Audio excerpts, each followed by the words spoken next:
Hey, hallo, schön, dass ihr mit auf der Fähre seid. Wir sind gerade in Calais gestartet und jetzt geht's über den Ärmelkanal nach Dover. Wir sind Albert und Stefanie und wir sind 6 Monate unterwegs auf den britischen Inseln. Diesmal erwartet uns William der Eroberer, ein Schrägaufzug, lustige Einheimische, wunderschöne Klippen. Wir haben Probleme mit dem Auto, schaffen es aber trotzdem nach London. Vor 3 Tagen sind wir aufgebrochen. Von der großen Mühle sind wir mit der kleinen Mühle über Kerpen und Aachen bis nach Brüssel gefahren. Dann haben wir einen Zwischenstopp in Brügge gemacht und kamen dann in Calais am Meer an, was so ein wunderschöner Moment gewesen ist. Ja, und jetzt sind wir auf der Fähre und das Abenteuer geht weiter.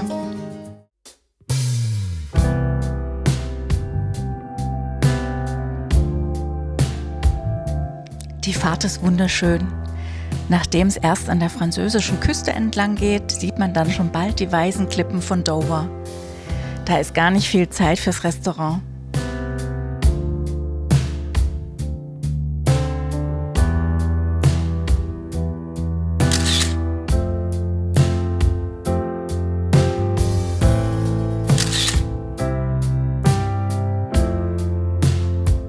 Die schmalste Stelle des Ärmelkanals nennt sich Straße von Dover und ist ungefähr 30 Kilometer breit.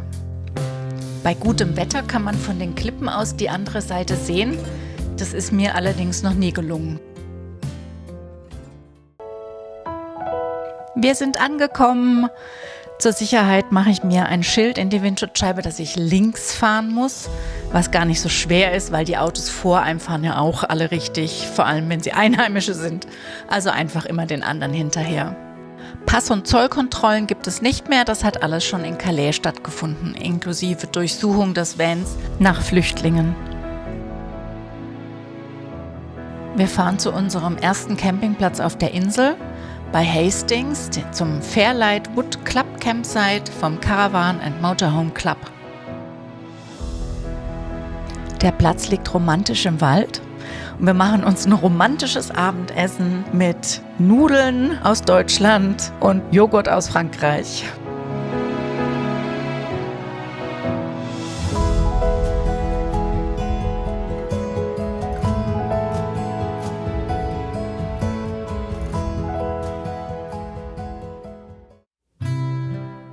Heute gibt es schon mal ein halbes englisches Frühstück, nämlich Rührei. Der Speck fehlt noch. Wir müssen erstmal einkaufen gehen. In Hastings fahren wir mit dem Schrägaufzug von 1891 auf den West Hill, wo es laut meiner Schwester ein schönes Kaffee geben soll mit toller Aussicht. Aussicht stimmt, aber Kaffee nicht. Das hat schon seit ein paar Jahren geschlossen. Es gibt nichts anderes weit und breit. Wir sind ziemlich enttäuscht. Also machen wir uns an die Besichtigung der Burg von William dem Eroberer. Am 28. September im Jahr 1066 landet William, der Herzog der Normandie, mit seiner Flotte nicht in Hastings, sondern in Pevensey, das ist etwas weiter westlich. Er verlegt seine Flotte dann allerdings doch noch nach Hastings, weil dort gibt es einen günstigen Hafen mit einer kleinen Halbinsel damals. Und innerhalb der Stadt errichtete er eine Festung. Daraus wurde diese Burg.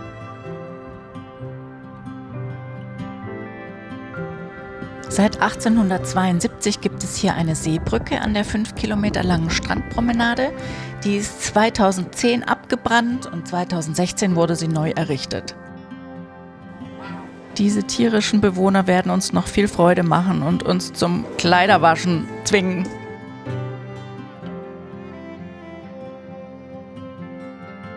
Auf der Rückfahrt gehen wir bei Aldi noch das Nötigste einkaufen und gehen dann beim Campingplatz um die Ecke noch in einen wunderschönen Pub zum Abendessen. Der erste Pub in England auf dieser Reise.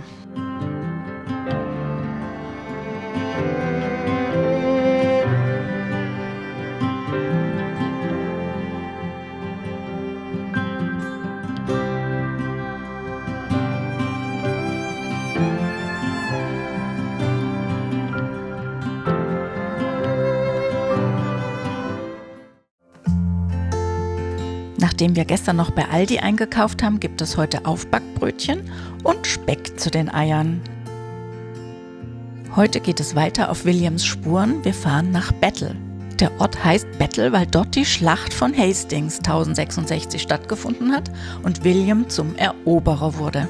Wir erobern uns zunächst mal eine Mitgliedschaft bei English Heritage für 111 Pfund im Jahr. Dadurch hat man dann bei mehreren hundert Sites freien Eintritt und spart auch die Parkgebühren. Hier bei der Battle Abbey sparen wir uns gleich mal 35,50 Pfund. Am 14. Oktober 1066 kommt es hier zur Schlacht bei Hastings, in der William gegen den letzten angelsächsischen König Harold gewinnt. An derselben Stelle lässt er später diese Abbey bauen. Darum herum entwickelt sich ein Ort, der heute Battle heißt. Am Weihnachtstag 1066 wird William dann in London in der Westminster Abbey zum König von England gekrönt. Neben all der Geschichte habe ich richtig Spaß mit meiner Insta360 X3 auf dem Extended Invisible Selfie Stick. Also mit meiner 360-Grad-Kamera mit einem 3 Meter langen unsichtbaren Selfie-Stick. Und hier kann man das wirklich sehr schön ausprobieren. So eine Kamera ist schon toll. Da kann man in dunkle Ecken schauen, in die man sonst gar nicht hinkäme.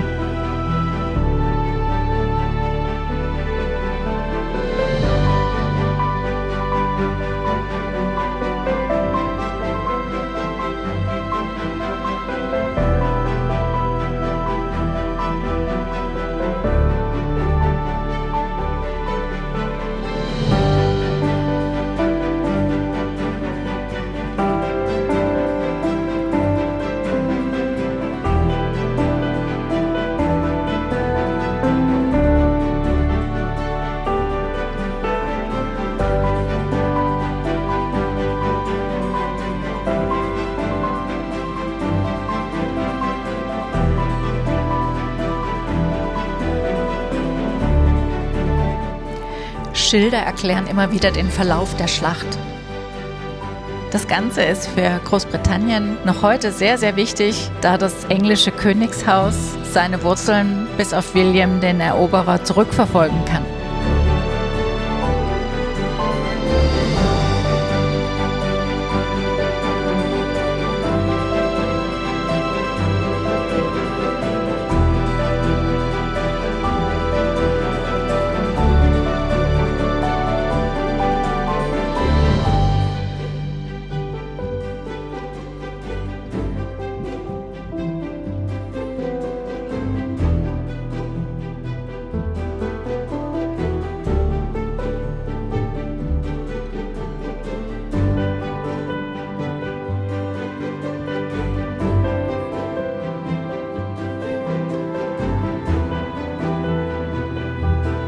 Hier sieht man die ganze Anlage gut von oben und auf dem Plan kann man erkennen, dass wir immer um dieses Dormitory-Gebäude herumlaufen, also um den ehemaligen Schlafbereich.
Ich habe größten Spaß mit meiner Kamera und Albert beim Zuschauen.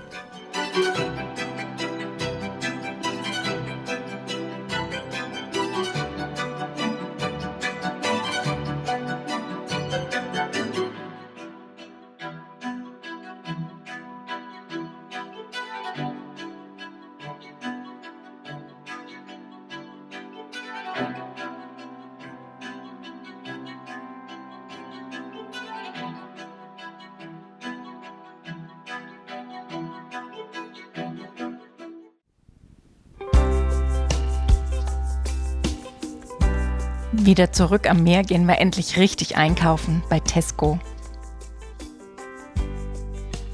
Da kommt gute Stimmung auf. Und die IKEA-Netze kommen endlich zum Einsatz. Da kommen so sperrige Sachen rein wie Obst und Brot. Wie fast jeden Abend spielen wir noch eine Runde Schach.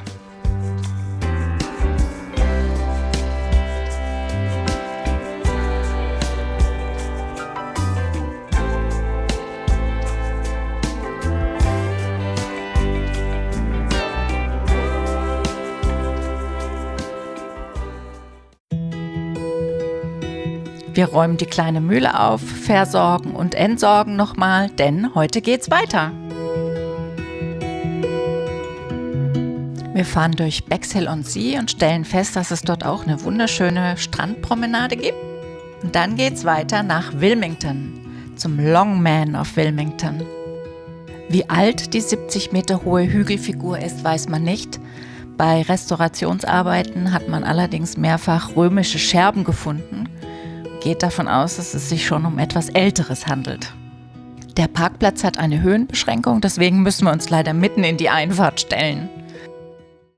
Wir fahren wieder südlich ans Meer zu den Seven Sisters, an der Cliffküste westlich von Eastbourne. Am Burling Gap kann man an den Strand. Hier betreibt der National Trust ein Café und einen Shop und auch den Parkplatz. Der National Trust ist die zweite große Organisation in England, die sich um Natur- und Denkmalschutz kümmert.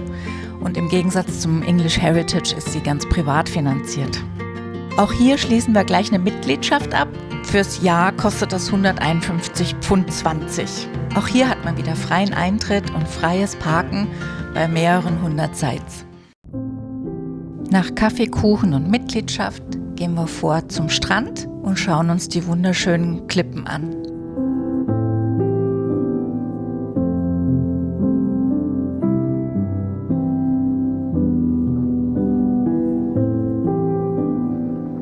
Richtung Westen sieht man die Seven Sisters. Das sind nicht 7, sondern inzwischen über die Jahrhunderte 8 Kuppen und 7 Senken.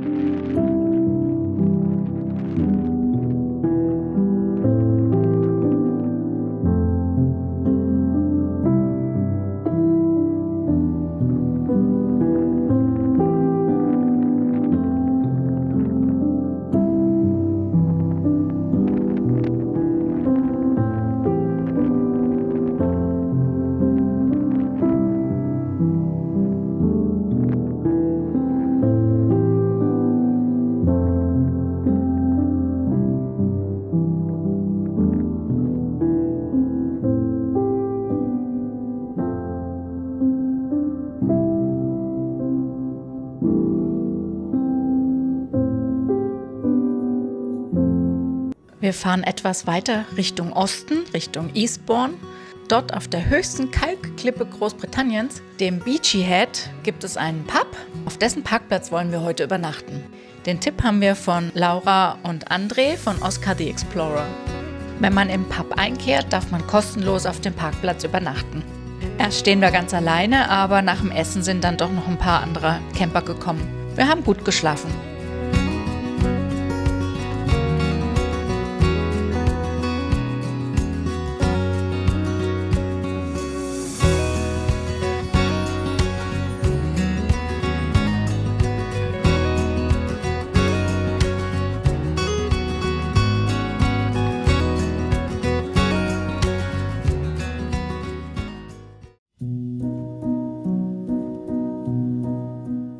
Morgens hat der Pub noch nicht geöffnet, aber ca. 100 Meter weiter ist ein öffentlicher Parkplatz mit einer sauberen öffentlichen Toilette. Und da fahren wir einfach kurz rüber und haben dann erstmal ein schönes Frühstück. Von dort aus auch mit einer tollen Aussicht aufs Meer. Wir sind ungefähr 160 Meter über dem Meeresspiegel.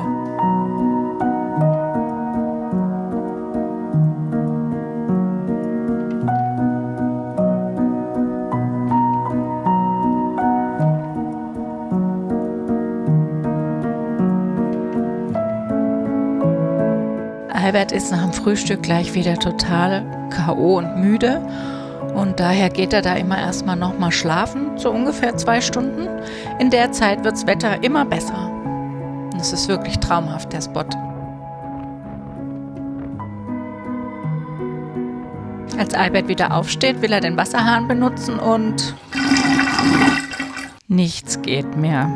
Wie schon vor unserer Abfahrt, als die kleine Mühle nochmal in der Werkstatt war, brennt immer wieder die Sicherung der Wasserpumpe durch. Vermutlich ist doch die Wasserpumpe kaputt und wir haben jetzt kein Wasser mehr. Wir fahren trotzdem wie geplant Richtung London los, denn wenn nicht dort, wo sonst, soll es eine Werkstatt geben, die uns helfen kann. Unterwegs machen wir Pause in Mayfield, da die Bäckerei schon zu hat. Gehen wir eben in den Pub bzw. ins Mittelhaus Mayfield. Das ist ein schönes, altes Gasthaus.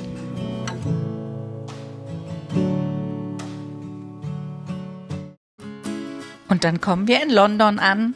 Wir checken erstmal auf dem Campingplatz Abbey Wood im Osten von London ein. Auch ein Club-Campingplatz. Und dann gehen wir einkaufen. Jetzt geht's ans Austauschen der Wasserpumpe. Eine Ersatzpumpe haben wir zum Glück dabei. Zur Vorbereitung schaue ich mir ein paar YouTube-Videos an. Vielen Dank an Markus von Fan4Van für sein wirklich sehr gutes Video dazu. Mit dieser guten Vorbereitung klappt es wirklich problemlos, die Wasserpumpe auszutauschen. Leider ist damit aber unser Problem nicht behoben. Weiterhin fliegt die Sicherung raus und wir haben kein Wasser im Wohnmobil. Wir müssen also erstmal mit Wasserflaschen auskommen. Zum Trost gibt es ein indisches Fertiggericht. Lecker.